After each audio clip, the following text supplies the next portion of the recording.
अगं, घरातल्या बाईला स्वतःचं मोल कळालं तर घरातल्या इतरांना तिचं मोल कळेल. तुम्ही बायका घरातल्या सगळ्या जबाबदाऱ्या सांभाळता, पण स्वतःला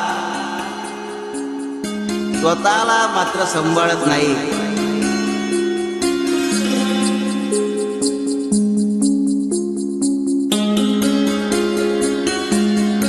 स्वतःची विचारपूसच करत नाही.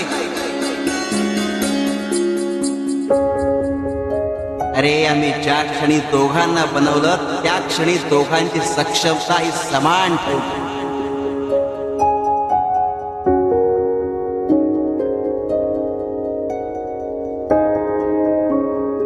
दोघांना एकमेकांच्या पूरक